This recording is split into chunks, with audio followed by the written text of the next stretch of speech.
नाज़रीन अस्सलाम वालेकुम। प्रोग्राम जवाब चाहिए के साथ हाजिर है। हमारे साथ आज जो अहम तरीन प्रोग्राम गेस्ट हैं उनका तारुफ कराते हैं। अहम इशू है और वो फ़ैसला जो सुप्रीम कोर्ट के आइनी बेंच ने किया है जिस पे हम बात करेंगे।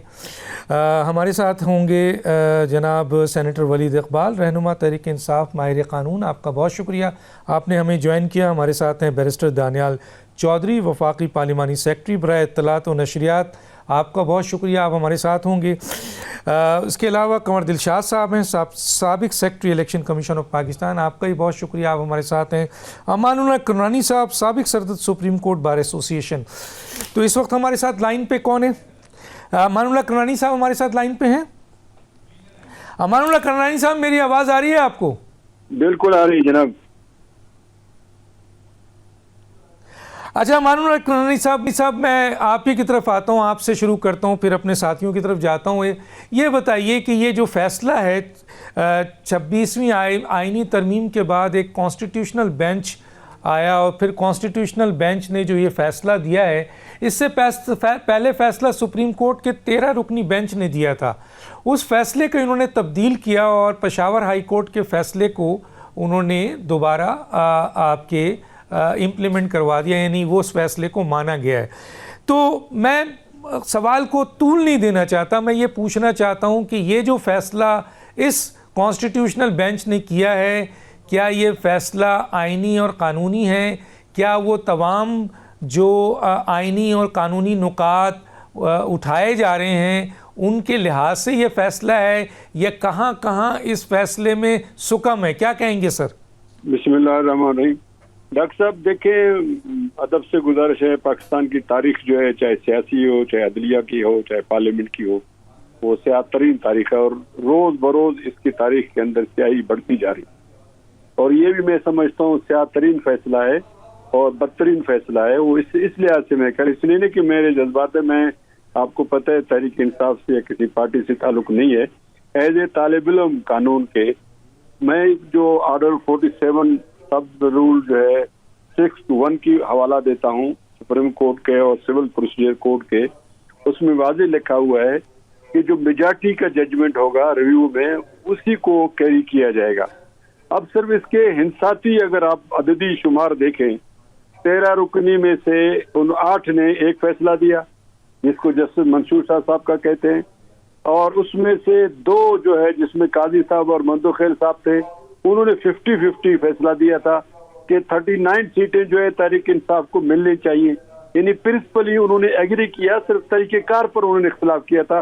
बाकी उन्हें कहा नहीं, मजीद जो 41 है वो भी उनको मिलने चाहिए, जो मंसूर शाह साहब से 31 और 41 तो उन्होंने सारे दे दिए, इन्होंने आधे दे दिए क्योंकि ये उनका हल्फिया बयान नहीं था, इसलिए उनको मौका दिया जाए 15 दिन के बाद जाके जमा कराए। यानी एक लिहाज से 50% काजी साहब और मंदोखेल साहब ने भी दिया हुआ था। अब सर उसके अंदर जो इख्तलाफ किया टोटली जो बमुकाबला 8 और 2 है, वो है जनाब नईम अख्तर साहब का और जनाब अमीनुद्दीन साहब का फैसला। ये मैं आपको कैलकुलेशन करके बता रहा हूँ। और एक जो था मोहतरम चीफ जस्टिस इस वक्त है या अफरीदी साहब, उसका बिल्कुल ऑल टुगेदर दोनों से मुख्तलिफ था। तो एक लिहाज से अभी जो रिव्यू आया है वो 8 जजों के फैसले खिलाफ आया है। जो 2 जजों का फैसला है काजी साहब का और जनाब मंदोखेल साहब का, उसको किसी ने रिव्यू के लिए नहीं लाया। और उसके अंदर आज जो फैसला हुआ है उसमें काजी साहब नहीं थे और काजी साहब नहीं थे, जमाल मंदोखेल साहब ने अपने जजमेंट को इंटैक्ट रखा है, अपने जजमेंट के अंदर उस रिव्यू का नहीं कहा है। उसने कहा मेरा फैसला वही है। यानी इसका मतलब है 39 सीटों की हद तक जमाल मंदोखेल साहब ने रिव्यू को एक्सेप्ट नहीं किया। फिर 2 जज साहबान ने शुरू में इसको मुस्तरद कर दिया, फिर तीसरे जज साहब सलाउद्दीन पावर साहब ने अभी रिक्यूज कर दिया, और इसके अंदर 2 जज साहबान जो मोहम्मद अली मजहर साहब हैं और रिजवी साहब हैं, उन्होंने भी रिव्यू नहीं किया है। उन्होंने पेशावर का उन 2 ने लिखा है इलेक्शन कमीशन फैसला करे। यानी रिव्यू को जो एक्सेप्ट किया वो मिनाटी ने किया। 8 के मुकाबले में 7 जजों ने रिव्यू को एक्सेप्ट किया है। तो दुनिया की कौन सी तारीख है कि 8 जजों के फैसले को 7 जज जो रिव्यू कर दे? तो कैलकुलेशन की बात है, लॉ की बात छोड़े। अब अगर लॉ की बात पर आते हैं आप, लॉ का पोजीशन ये है कि सुप्रीम कोर्ट और आइन और कानून का तकाजा है कि जो जजेस बैठते हैं जिन्होंने ये फैसला किया है, आज तक दुनिया की तारीख में ये नहीं हुआ है। फैसला जो है एक बेंच करे और उसका जो है रिव्यू कोई और सुने। तो इस लिहाज से मैं समझता हूँ ये बिल्कुल ही कतई तौर पर गैर आईनी, गैर कानूनी बेंच था। कॉन्स्टिट्यूशन बेंच की मैं बात कर रहा हूँ, ये बेंच ही गैर आईनी कॉन्स्टिट्यूशन थी और इसको उसी जजेस के सामने लगना चाहिए था जिन्होंने ऑलरेडी ये सुना हुआ था। और ये मैं अपनी तरफ से नहीं कह रहा हूँ, ये जनाब मोहतरम काजी फायज ईसा के अपने रेफरेंस वाले केस के अंदर इस चीज का बाकायदा फैसला हुआ है 2021 में कि वही बेंच सुनेगा जिन्होंने ये ऑलरेडी मेन केस सुना हुआ था। तो जब काजी साहब उसका बेनिफिशियरी है उस जजमेंट का और जजेस काजी साहब के बेनिफिशियरी हैं, तो काजी साहब के अपने फैसले के केस के अंदर ये फैसला होता है। फिर हमारे अपने मजहर साहब के अपने फैसले, रिजवी साहब के अपने फैसले के रिव्यू को जो है वही बेंच सुनेगा। तो मैं नहीं समझता हूँ कि जज साहब ने अपने अपने जो फैसले पुराने उनको किस तरह रिव्यू किया, उनके जजमेंट इंटैक्ट है। बैरिस्टर साहब, मैं चाहूँगा कि आप इस जो कल का फैसला आया है आपके जो कॉन्स्टिट्यूशनल बेंच ने दिया है, इसके ऊपर बहुत सारे माहिरीन की मुतज़ाद राय है। आप भी एक वफाकी पार्लिमानी सेक्रेटरी भी हैं, आप इसके साथ साथ ज़ाहिर है बैरिस्टर भी हैं, तो हम चाहेंगे सर आपका पॉइंट ऑफ व्यू क्या है और PMLN कैसे इस फैसले को देख रही है? देखिए कि सबसे ज्यादा जो इम्पोर्टेंट चीज है जो देखने वाली है कि आपका डिसीजन मेजॉरिटी से आया, डिसीजन बिल्कुल मेजॉरिटी से आया। डिसीजन ने अपना जो पेशावर हाई कोर्ट का डिसीजन था जो उसके ऊपर अपील की, उसको अपहेल्ड किया, बिल्कुल किया। एक जज के छोड़ने की वजह से क्या ऐसी डिस्क्रिपेंसी आ गई कि रेशो 5-5 होगी, तो फिर तो समझ आता है कोई इसके ऊपर अभाम या कोई इसके ऊपर नेगेटिव कॉन्टेशन आ सकती है। अगर क्लियर मेजॉरिटी है तो decision stands where it is. इसके ऊपर राइट ऑफ अपील जो है, क्योंकि पहले ऑलरेडी अपील है, तो उसके बाद ये हद फैसला है। कोई भी फैसला जिससे मुल्क मुस्तकम हो, जो मुल्क को आगे लेके जाए, इंस्टेबिलिटी की तरफ ना लेके जाए। सेनेटर वलीद इकबाल साहब, मेरी आवाज़ आ रही है? अच्छा सर, मैं चाहूँगा कि क्योंकि आपकी इस वक्त सबसे अहम राय आपकी है, आपकी राय बहुत अहम है, क्योंकि इस वक्त जो ये रिव्यू का फ़ैसला आया है इसमें PTI की अहम तरीन सीटें जो थीं उससे ले ली गई हैं। तो इस पूरे फ़ैसले को और इससे पहले के फ़ैसले को अगर आप सामने रखें तो कैसे देखते हैं सर? जी, इसमें आपने खुद तो एक तो बात की निशानदही की है कि एक जब 13 रुकनी बेंच ने फैसला किया है तो 12 रुकनी बेंच को उसका नजर सानी जाना, नजर सानी तो का तो उसूल ही ये होता है कि वो उसी बेंच के पास वापस जाता है, और वो भी बड़े ही महदूद जो है हवालों से। लेकिन इस वक्त तो अब कोई वो कायदा कानून की तो कोई हैसियत नहीं ना रही, और इस वक्त जो कॉन्स्टिट्यूशनल कोर्ट के बनाए जाने का पूरी 26वीं तरमीम का मकसद ही यही था कि इस तरह के फैसले आए। और ये पहला नहीं, ये तीसरा फैसला है ऐसा है। आपने पहले देखा कि जो सिविलियंस का ट्रायल मिलिट्री कोर्ट्स में हो सकता है, वो फैसला भी इसी कॉन्स्टिट्यूशनल कोर्ट ने किया। उसके बाद हाई कोर्ट के जजेस को ट्रांसफ़र करने के हवाले से जो फैसला है, बिल्कुल इस हद तक उनको गिरा देना कि अदलिया की आज़ादी के बरक्स कि जी जिस तरह के कोई इंस्पेक्टर जनरल ऑफ पुलिस को या किसी डिप्टी कमिश्नर को ट्रांसफ़र करता है कोई रियासत या इंतज़ामिया की कोई अथॉरिटी, उस तरह जी सदर पाकिस्तान अपनी मर्जी से इधर उधर ट्रांसफ़र कर सकते हैं जजेस को। और फिर तीसरा फैसला जो है वो ये आया। और बुनियादी इसमें जो अहम बात मैं मेरिट्स के हवाले से कर देता हूँ वो ये है कि जो असल जो फैसला जिसके खिलाफ ये रिव्यू फाइल किया गया था, उसमें बुनियादी तौर पे आइन में कुछ ऐसी शिकें थीं जिनकी तशरीह की गई, और तशरीह करने की बुनियाद क्या बनाई गई, और वो बुनियादी हकूक़ थे 2 जो कि हमारे आइन में जिनका वादा है। दीगर जो 20-25 हकूक़ हैं उनमें से 2 अहम हकूक़, एक जो है फ्रीडम ऑफ एसोसिएशन जो कि आर्टिकल 17 में है,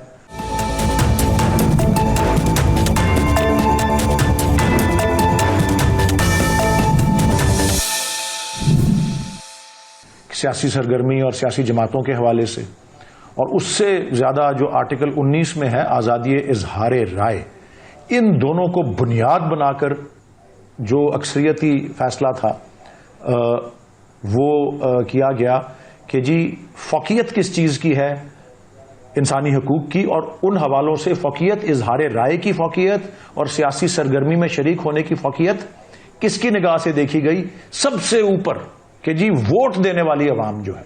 और कोर्ट ने तशरीह ये की कि जो वोट देने वाली अवाम का जो डायरेक्ट जो आपका इलेक्टोरेट है वो किसको इलेक्ट करना चाहता था, हालांकि वो धांधली जो हुई वो एक अलग चीज है और फॉर्म 47 से क्या है, इसके बावजूद जो स्कोर आया उस पे अवाम की राय को फौकियत देते हुए उन्होंने कहा कि जी अवाम चाहती थी कि इस पार्टी को वो सीट्स जाएं, इसलिए वो सीट्स दी जा रही हैं।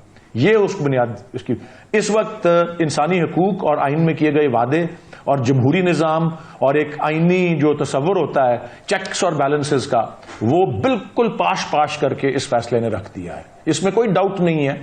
और पाकिस्तान की जो आइनी और जो उसकी अदालती तारीख है उसके उसी तरह के स्याबाब दोबारा जब हैं वो रकम होने शुरू हो गए हुए हैं। जिस तरह जुल्फ़िकार अली भुट्टो की फांसी वाले फैसले थे, जिस तरह नजरिया ज़रूरत वाले फैसले आते रहे, जिस तरह से मार्शल लॉज को जो है अदलिया हमारी जो है वो जायज़ करार देती रही, ये अब आज फिर हालांकि हम 21वीं सदी में हैं, ये स्यातरीन बाब हमारी जो आइनी और जो जमहूरी और जो अदालती तारीख है उसके जो है वो रकम हो रहे हैं। और मैं आपको ये एक और बात भी कहूं, और ये मैं या मेरी पार्टी की क्या मौक़िफ़ नहीं है, ये आप देख लें कि अभी ये फैसला भी नहीं आया था, 3 दिन हुए हैं, और ये किसने का क्या, मैं अब अल्फाज कहां से मैं बता रहा हूं आपको, ये एक इदारिया डॉन ने लिखा है, डॉन अखबार ने। अब ये एक सियासी जमात नहीं है, और वो इदारिया किस चीज पर था कि जी ये आईनी बेंच की मियाद 30 नवंबर तक जो है बढ़ा दी गई, उसके ऊपर लिखते हुए वो कह रहे हैं कि एक सुप्रीम कोर्ट के सिटिंग जज खत लिख रहे हैं, मौजूदा सुप्रीम कोर्ट के सीनियर जज, और वो ये कह रहे हैं कि मतलब एरोडिंग क्रेडिबिलिटी, ये अल्फाज इस्तेमाल कर रहे हैं कि अवाम का एतमाद जो है वो खत्म हो रहा है इस सुप्रीम कोर्ट के अंदर, और जिस तरह से बेंच को चेरी पिक करके तश्कील दिया जा रहा है उसके नतीजे में। और ये कंक्लूड डॉन के अपने अल्फाज ये आते हैं कि हमारा जो कॉन्स्टिट्यूशनल ऑर्डर है वो आहिस्ता आहिस्ता कोलैप्स कर रहा है। ये अभी इस फैसले से पहले का तज्जिया है, और ये इसमें और भी बहुत से जो पुराने हथकंडे डिक्टेटर्स के, जो 58(2)B वाले दौर के, जो गुलाम इसहाक जिस तरह से बेनज़ीर भुट्टो की असेंबली तोड़ी। कमर दिलशाद साहब, आपने सबकी गुफ्तगू सुन ली है, इस फैसले को कैसे देखते हैं सर? इसमें सबसे अच्छे जो दलाइल दिए हैं वो सेनेटर वलीद इकबाल के दलाइल में बड़ा वजन है, उसमें बड़ी मसाले भी दिए हैं। उन्होंने 90 के हवाले से बात की है, गुलाम इसहाक के हवाले से बात की, वो मैं उनको नाम लेना चाहता था लेकिन नाम लेना चाहिए ताकि पता चले। वो जिसका जिक्र किया है वो जस्टिस उस्मान निशात है, वो जनाब बाकायदा वहाँ जाके पेशावर हाई कोर्ट के कैफेटेरिया में बैठे हुए चाय पी रहे थे कि जिस वक्त तो सरदार फखर आलम साहब थे chief justice Peshawar high court के, उन्होंने असम्बली बहाल कर दी थी, और उनके साथ जो जज थे वो थे जस्टिस जमील काजी। उन्होंने जब असम्बली बहाल कर दी थी तो वहाँ जस्टिस उस्मान निशात चाय पी रहे थे, वहाँ उन्होंने ऑर्डर को कलम करार दे दिया। तो ये है हमारे जजों के रिकॉर्ड, जो आपने बहुत बड़ी अच्छी बात कही जनाब, हमारे दोस्त हैं हमारे वलीद इकबाल साहब ने। लेकिन अब आप इस सिस्टम की तरफ आप आइए। इस सिस्टम में सबसे बड़ी अहम बात यह है कि जब ये 8 रुकनी जो था बेंच जस्टिस मंसूर अली शाह का, तो उन्होंने जब ये फैसला दे दिया था, 8 एक तरफ थे 5 एक तरफ थे, उन्होंने जब फैसला दे दिया था 3 दफा उन्होंने वजाहतनामा जारी किया कि इलेक्शन कमीशन पाकिस्तान इसके बारे में नोटिफिकेशन करे और कार्रवाई पर अमल दरामद करे। इलेक्शन कमीशन पाकिस्तान का भी बड़ा वैलिड पॉइंट था, उन्होंने कहा कि जिस पार्टी को हमने ये सीटें देनी है उस पार्टी का तो वजूद ही नहीं है हमारे रिकॉर्ड में, तो आप इसकी वजाहत कर दें कि जनाब ये पार्टी जो है चूंकि उन्होंने इंट्रा पार्टी इलेक्शन नहीं करवाया तो इस लिहाज से ये पार्टी का वजूद नहीं रहा, ये आज़ाद उम्मीदवार थे और अब कामयाब होके बाकायदा रिटर्न कैंडिडेट बन गए, लेकिन हमें इसकी वजाहत दे दें ये पार्टी का कार्ड के मुताबिक। और कौमी असम्बली के सेक्रेटरीट का नोटिफिकेशन भी लगाया, उन्होंने भी कहा कि हमारे पार्लियामेंट में तहरीक इंसाफ का कोई रिकॉर्ड मौजूद, कोई पार्टी वजूद में नहीं रखती। उसमें उन्होंने वजाहत मांगी थी। नजर सानी की दरखास्त इलेक्शन कमीशन ने नहीं दी थी, उन्होंने वजाहत मांगी थी। अब ये जो 26वीं अमेंडमेंट आई है, ये तो फैसले के बाद हुआ थी। ये तो फैसला 26 उसी जजों ने, जो 8 जजों ने फैसला दिया था, उनके खिलाफ जो फैसला आया, तो हमारी सुप्रीम कोर्ट ऑफ पाकिस्तान ने ये फैसला सुनना चाहिए था, उसी बेंच ने, जिस बेंच ने ये फैसला दिया था। इसमें तो कॉन्स्टिट्यूशनल बेंच तो बाद में बना है, तो कॉन्स्टिट्यूशनल बेंच में तो ये ट्रांसफर होना ही नहीं चाहिए था। ये तो सुप्रीम कोर्ट ऑफ पाकिस्तान ने सुनना चाहिए था। अगर सुप्रीम कोर्ट ऑफ पाकिस्तान ने फैसला सोचती, ऑनरेबल चीफ जस्टिस फैसला सुनते, तो फिर ये कंट्रोवर्शियल ना बनता। तो ज़ाहिर है एक बहुत बड़ा फैसला, ये तो कॉन्स्टिट्यूशनल बेंच में तो ट्रांसफर होना ही नहीं चाहिए था। अब वहां तो 8 रुकनी बेंच ने फैसला दे दिया, और जिन्होंने हक में फैसला दिया वो 7 रुकनी बेंच बैठा हुआ है, माइनॉरिटी का। इसलिए सही कंट्रोवर्शियल बन गया सारा मामला जो था। ये इन्होंने, अब जो हमारे दोस्तों ने मिसगाइड किया, जिसको भी मिसगाइड किया, मिसलीड किया, ये बात बाकी रह गया कि आइन के आर्टिकल 17, आइन के आर्टिकल 19A के मुताबिक ये फैसला नहीं आया। लेकिन जो हमारा इलेक्शन एक्ट है उसमें ये लिखा हुआ था कि इसका जो मौजूद है, इस ख्वातीन का माइनॉरिटी नशिस्तों की जो बानी है, मौजूद है, आर्किटेक्चर हैं, वो थे जनरल परवेज मुशर्रफ। उन्हें 17वीं अमेंडमेंट में ये फैसला आ गया था कि अगर किसी पार्टी को सीटें ज्यादा मिल गई हैं लेकिन उन्होंने नामजदगी कम दी है, तो सीटें बरकरार रहेंगी, किसी और पार्टी को तकसीम नहीं की जाएगी। लेकिन 18वीं अमेंडमेंट में ये तरमीम करके आर्टिकल 224 में ये कह दिया कि अगर किसी पार्टी की नशिस्तें बच जाती हैं तो बाकी तमाम पार्टी में वो तकसीम हो जाएगी। ये आर्टिकल 18वीं अमेंडमेंट में तरमीम आई। इसी तरह 51 का आर्टिकल है, आर्टिकल 106 है, और इलेक्शन एक्ट 104 है। इन सब को अगर आप इकट्ठे मजबूरी तौर पर पढ़ा जाए तो असूली तौर पर ये फैसला जाना चाहिए था उसी नजर सानी की अदालत ने, जिसने ये फैसला किया था। सुप्रीम कोर्ट का जो कॉन्स्टिट्यूशनल बेंच में ये मुंतकिल नहीं होना चाहिए।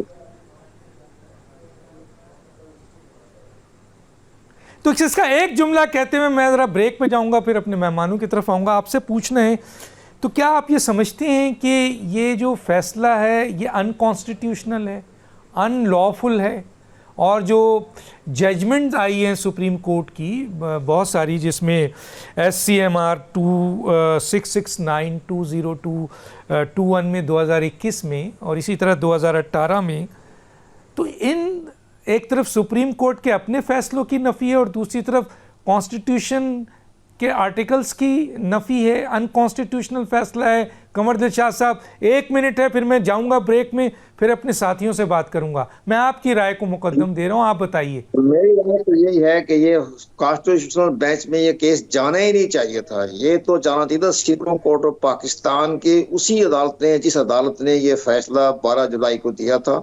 तो वो फैसला करते कि नजर सानी की दरखास्त हमेशा वही होती है जिसने पहले फैसला दिया होता है। तो ये तो कॉन्स्टिट्यूशनल बेंच में तो जाना ही नहीं चाहिए था, ये सुप्रीम कोर्ट ऑफ पाकिस्तान में जाना चाहिए था। कि ये 12 जुलाई का फैसला है, 26वीं अमेंडमेंट आई है अभी चंद महीने पहले, लेकिन ये तो असल तो ये 12 जुलाई 2024 का फैसला था। इसके खिलाफ जो चलन था वो सुप्रीम कोर्ट ऑफ पाकिस्तान सुनती और सुप्रीम कोर्ट ऑफ पाकिस्तान फैसला करती। वज़ाहिर जो फैसला करते सबको मंजूर था, और पेशावर हाई कोर्ट के फैसले के बरकरार रखते या मनसूख करते या कदम करार देते। लेकिन बहरहाल ये हमारी जो आईनी बेंच है, ठीक है, ये बड़ा ठीक है, मोहतरम बेंच है, वहाँ जाना चाहिए था। हाँ, इन्होंने फैसला, जो आप इस बात पे एतराज़ कर रहे हैं कि सबसे बड़ा एतराज़ ये है कि ये रिव्यू पिटीशन उस बेंच में जाना चाहिए था जिसने ये फ़ैसला दिया था, और दूसरा ये कि जो फ़ैसला है वो अक्सरियती बेंच का था, उसको माइनॉरिटी यानी अक़लियत बेंच कैसे उसको ख़त्म कर सकती है, ये पॉइंट लेके। और एक और पॉइंट है मेरे पास, वो है 26वीं तरमीम को ऑलरेडी चैलेंज किया हुआ है।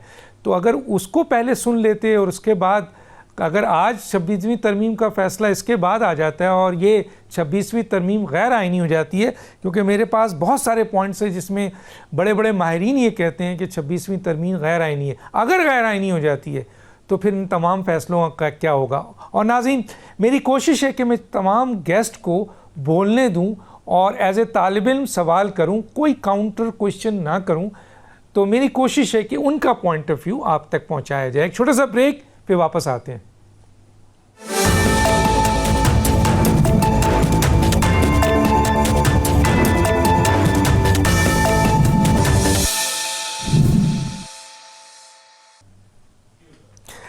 Welcome back. अमानुल्लाह कुमरानी साहब, मेरी आवाज़ आ रही है? बिल्कुल जनाब, बिल्कुल।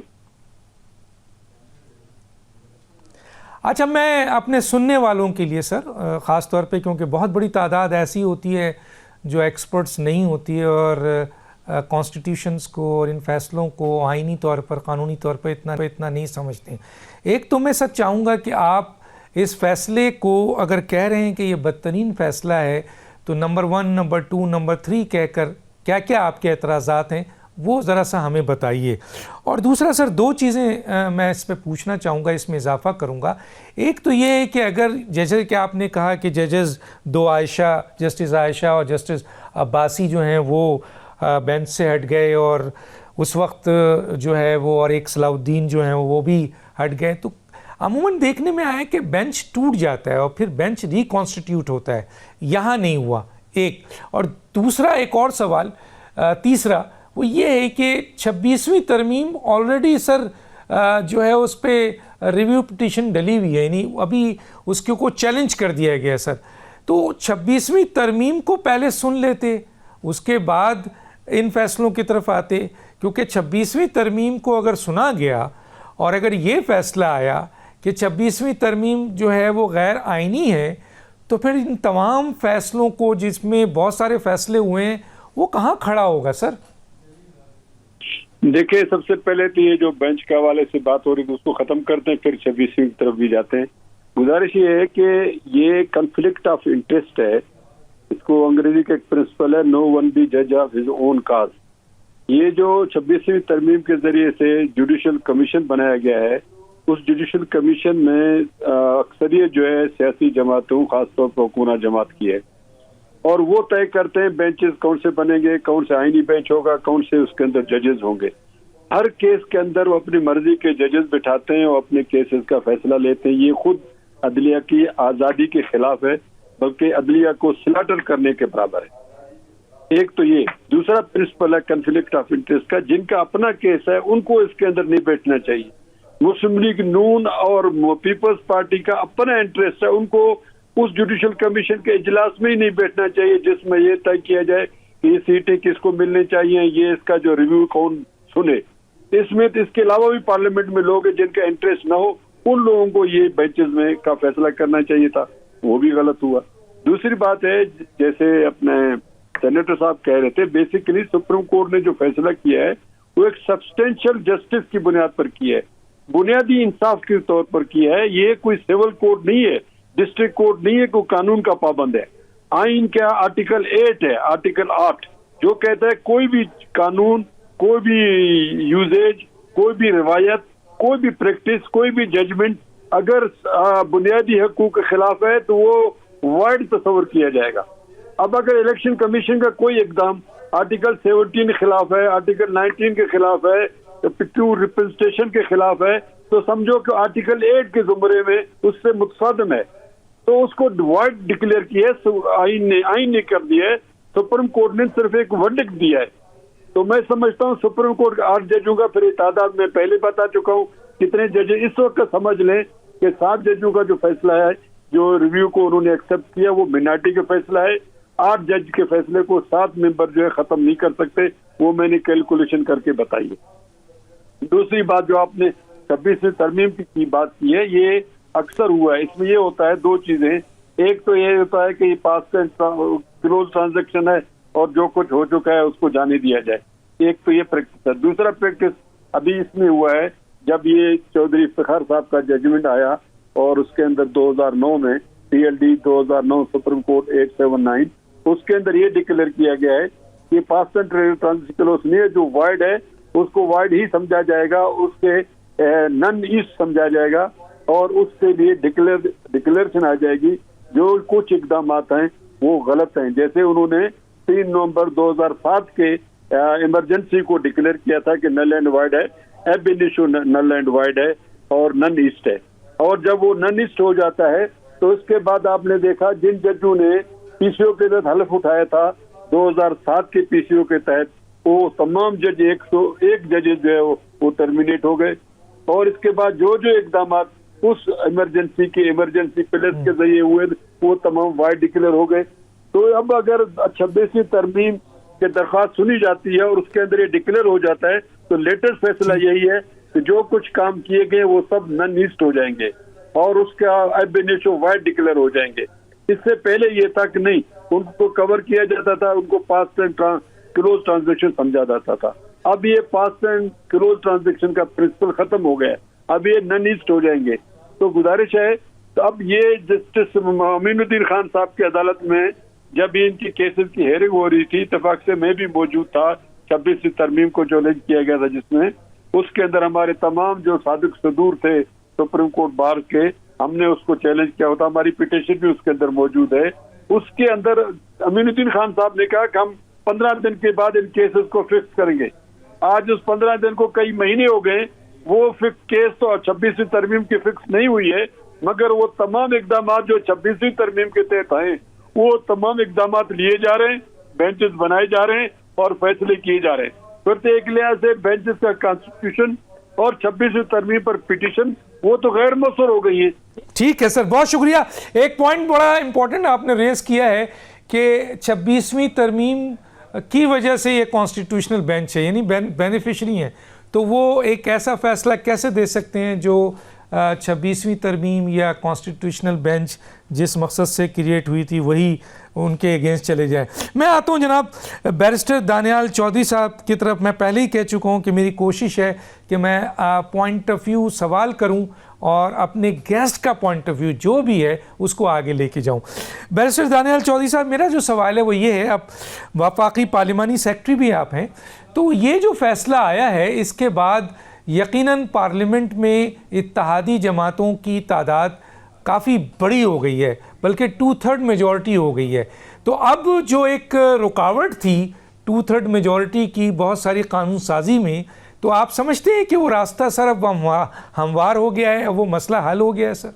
डॉक्टर साहब, पहले जो बात है 2/3 मेजॉरिटी की, देखें आज जो गवर्नमेंट है वो कोलिशन की गवर्नमेंट है, वो एक जमात की अकेली गवर्नमेंट नहीं है। और ये जो जिस तख्त पे आज हम बैठे हैं ये कांटों की सेज है, कोई फूलों की सेज नहीं है। इससे बड़ा मुश्किल से ये सफ़र तय किया और उस टाइम तय किया कि जब ये बात की जा रही थी कि मुल्क 24 घंटों में, 48 घंटों में या 72 घंटों में डिफ़ॉल्ट हो रहा है, वहाँ से हम इसको यहाँ तक लेके आए। हमने कोशिश की और थ्रू आउट ये कोशिश करते रहे कि जो फैसले करें वो मुल्की मफाद के लिए हों, पाकिस्तान के लिए हों, नेशनल इंटरेस्ट के लिए हों, गरीब बेरोज़गार को एक या पाकिस्तान की जो मईशत है उसको एक पंप मिल सके और हमारे वो फैसले दुरुस्त रहे। इसी वजह से आज मईशत बेहतरी की तरफ जा रही है। हमने कोई फैसला अपनी जो एलाइड पार्टीज़ हैं उनके बगैर नहीं किया और इंशाल्लाह भी जो एलाइड पार्टीज़ हैं उनके बगैर नहीं करेंगे।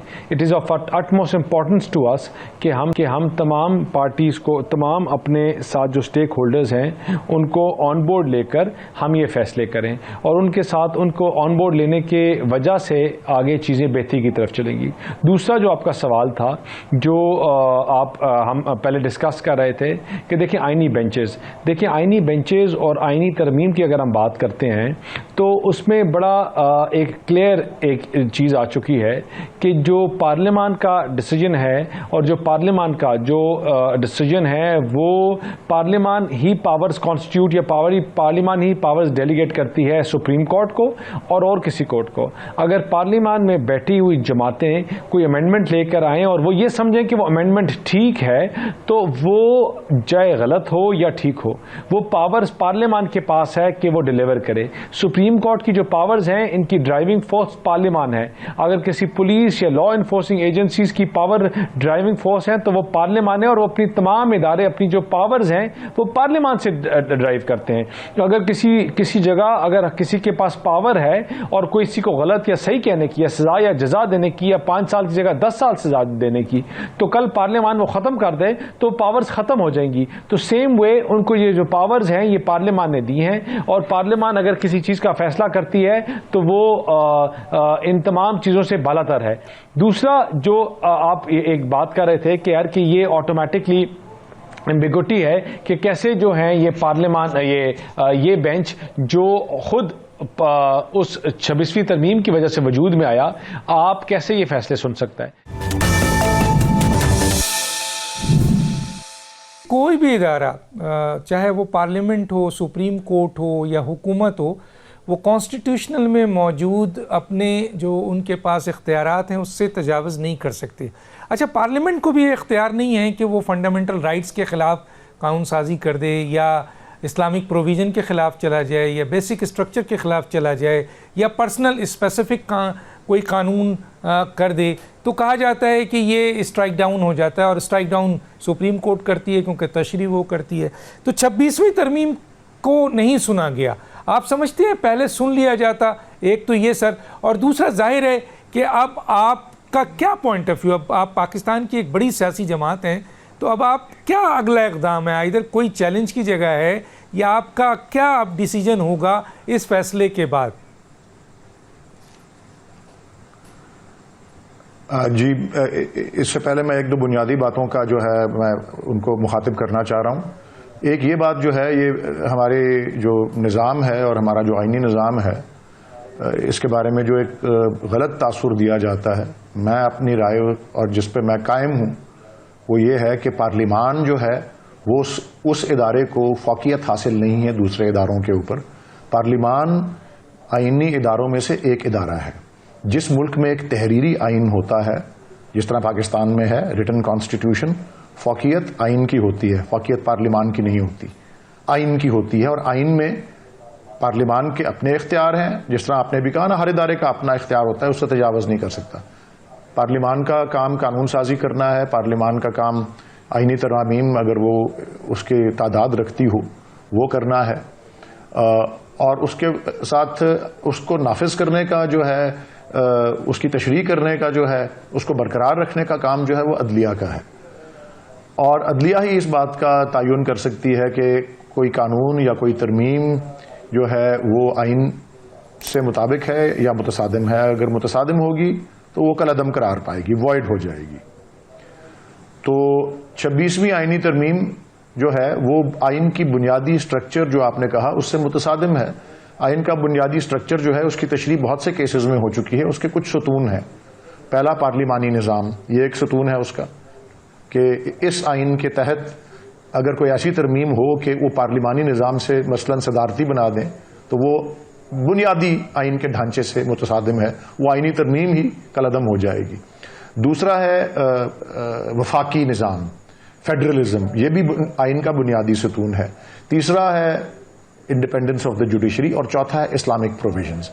ये फैसला महमूद खान अचकजई केस जो 1996 में हुआ था फैसला, उसके बाद बहुत से और जफर अली शाह केस और फिर supreme court, Sindh high court bar association वाला केस वगैरह में ये तयन हो गया था कि आइन की जो है बुनियादी साख्त क्या है और उसमें इख्तियारात की तकसीम या सेपरेशन ऑफ पावर्स जो है उसको मजीद वाज़े जो है वो किया गया था। इसके बावजूद ये जो कोई तवील बहस करने की ज़रूरत नहीं है मेरे नज़दीक। 26वीं तरमीम की समाअत होना या ना होना वो एक एकेडमिक सी बात है। मैं आपको वसूख से कह सकता हूँ, मैं ये वसूख से पूरे एतमाद से ये पेशीन गोई कर सकता हूँ कि ये आइनी कोर्ट या ये कॉन्स्टिट्यूशनल बेंच कभी भी 26वीं तरमीम को कलअदम करार नहीं देगा। उसकी पहली वजह कमरानी साहब बयान कर चुके हैं और वो ये है कि वो खुद उसके बेनिफिशरी हैं। कानून में भी एक तस्वुर होता है कि आप उस शाख को नहीं काट सकते जिस पे आप खुद बैठे हों, cutting the branch on which you are sitting on. तो एक तो ये चीज है कि वो अपने वजूद को खत्म कर देंगे इस तरमीम को कलअदम करार दे के, ये तो नहीं हो सकता। दूसरा, 26वीं तरमीम का सारा जो एक पूरा एक स्कीम है, खास तौर पे जो जुडिशल कमीशन वाली है कि जिसके अंदर हुकूमत के नुमाइंदों को अक्सरियत में ला करके बेंचों का तयन किया जाए। हालांकि वफाक हुकूमत पार्टीज जो मुश्तमिल है कोalition में या जो भी हैं वो खुद केसेस में पार्टीज हैं। केसेस में पार्टी बैठी हुई है एक तरफ और वो खुद फैसला कर लिया कि उस बेंच पे कौन होगा। आप टाइम कम है, जरा मैं चाहूंगा कि आपका अगला स्टेप क्या होगा, अगला स्टेप आपका क्या होगा? टाइम कम है, अगला स्टेप क्या होगा ये भी मैं जानना चाहता हूं। हमने हर स्टेप कानून और आइन के मुताबिक लिया है। हमारा हर अगला इकदाम कानून और आइन के दायरे के अंदर होगा और पुरअमन और गैर मुसल्ला जो हमारा इज्तिमा करने का और एहतजाज करने का हक है, और मतलब दुनिया का कोई हथकंडा नहीं है जो हमारे खिलाफ इस्तेमाल नहीं हुआ। हमारी जद्दोजहद तो नहीं खत्म हुई, वो जद्दोजहद जो है वो जारी रहेगी। और मुझे कोई, मैंने कहा ना कोई, और ये एक और बात मैं जो आखिर में बात कहना चाह रहा हूं, इस फैसले के दो हिस्से हैं कि जी चले हमें रिजर्व सीट नहीं मिलती, ठीक, ये जो दूसरी पार्टियों को दे देने वाली बात है, ये भी आइन के अंदर फॉर्मूला दिया हुआ है कि अगर आपकी सीटें 10 हैं तो आपको 2 मखसूस नशिस्तें मिलेंगी, आपकी सीटें 12 हैं या 20 हैं तो 4 मिलेंगी। ठीक है, उस फॉर्मूले से ऊपर आपने अगर इम्तिहान का पर्चा 80 नंबर का पर्चा दिया, आपको 90 नंबर मिल ही नहीं सकते, वो उनको दे रहे हैं। ये भी बिल्कुल आइन से मुतसादिम है। नहीं मिल खैबर पख्तूनख्वा में जिसकी 2 सीटें आई हैं, मैं ये सवाल कमर दिलशाद से पूछ लेता हूं, जो आपने कब, हद हो गई है, वैसे हद हो गई। ठीक है, मुझे टाइम कम है, कमर दिलशाद साहब को भी मुझे लेना है। कमर दिलशाद साहब, ये 2 सवाल आपके सामने रख देता हूं। एक तो इन्होंने उठाया है कि चले एक तरफ तो ये फैसला गैर आइनी है, आपने उनसे सीटें ले ली, लेकिन जो आपने मुख्तलिफ सियासी जमातों को दी हैं वो तो कॉन्स्टिट्यूशन के आर्टिकल्स की खिलाफ वर्जी है, खुली खिलाफ वर्जी है, कहीं आइन में ये डिस्क्रिप्शन नहीं है। इस पे ज़रा कमेंट्स कर दें, और सर ये भी कमेंट्स कर दें कि ये जो आइनी बहरान है, ये जो इस वक्त सुप्रीम कोर्ट में बहरान है, इसका असल जिम्मेदार, इसके असल जिम्मेदार इलेक्शन कमीशन है। सर मेरे पास 3 से 4 मिनट है। नहीं, इसमें इलेक्शन कमीशन पाकिस्तान इसमें जिम्मेदारी नहीं आती। वो इसलिए नहीं आती कि इलेक्शन कमीशन पाकिस्तान ने जो स्टैंड लिया, मौका इख्तियार किया, वो उन्होंने कहा कि इस पार्टी ने इंट्रा पार्टी इलेक्शन नहीं करवाए। उस इंट्रा पार्टी इलेक्शन ना करवाने पर वो सिंबल वापस लिया गया और पार्टी की रजिस्ट्रेशन मशकूक हो गई। लेकिन अब जो फैसला आया है आईनी बेंच का, वो आईनी बेंच को ये चाहिए था कि ये चूंकि मामला इलेक्शन कमीशन पाकिस्तान का है, इसमें आईनी बेंच का कोई सरोकार नहीं है, ये फैसला इलेक्शन कमीशन को रिमांड कर देना चाहिए था कि आप इसको सेक्शन 104 के मुताबिक, आर्टिकल 51 और आर्टिकल 106 के मुताबिक फैसला करें। तो इसके बाद वो इलेक्शन कमीशन फैसला करता तो ये कंट्रोवर्शियल ना होता। आईनी बेंच को इससे अलहदा हो जाना चाहिए था। इसमें इतने अहम मामले में आईनी बेंच का इसमें कोई सरोकार नहीं था। या इलेक्शन कमीशन को देते या वो सुप्रीम कोर्ट ऑफ पाकिस्तान के चीफ जस्टिस को कहते कि चूंकि नजर सानी का मामला है तो ये आप पुराना फैसला है, ये 12 जुलाई 2024 का फैसला है, तो ये सुप्रीम कोर्ट ऑफ पाकिस्तान सुने, हमारे इसमें कोई सरोकार नहीं है। तो ये एक आईनी बेंच की भी एक सलाहियतें भी सामने आ जाती, उनकी गैर जामदारी भी सामने आ जाती और ये कंट्रोवर्शियल भी ना होता। तो इन्होंने तो खुद केस लेकर अपने आप को कंट्रोवर्शियल बना लिया। तो हमारा पॉइंट ये था, ये फैसला इलेक्शन कमीशन पाकिस्तान को करना चाहिए था।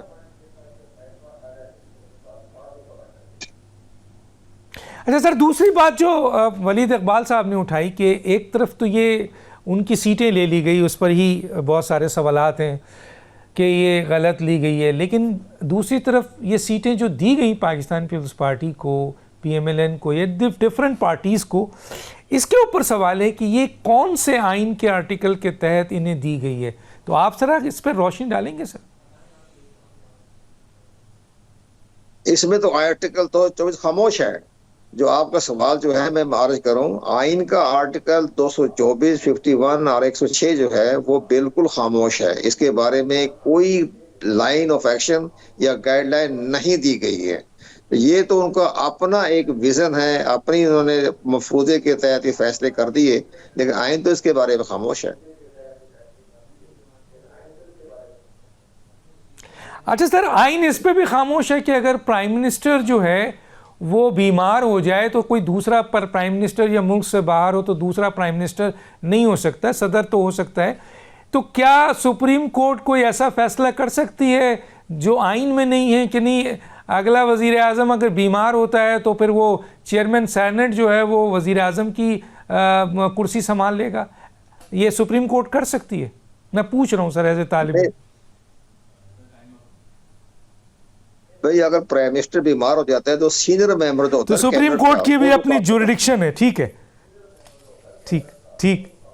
ठीक है। वज़ीर आज़म का अख्तियार, बहुत सी और भी ऐसी चीज़ें हैं, जैसे आपके इलेक्शन कमीशन के मेंबरान का अगर टेन्योर ख़त्म हो जाए और ये फ़ैसला जाए कमीशन में, पार्लिमानी कमेटी में जो प्रोसीजर है, अगर वहाँ ना हो तो फिर उसको फ़ाइनल ज़ाहिर वो खामोश है आइन, तो कोई फ़ैसला नहीं कर सकता। जैसे सदर साहब ने किया था वो कलअदम हो गया था। चारों मेहमानों का बहुत शुक्रिया।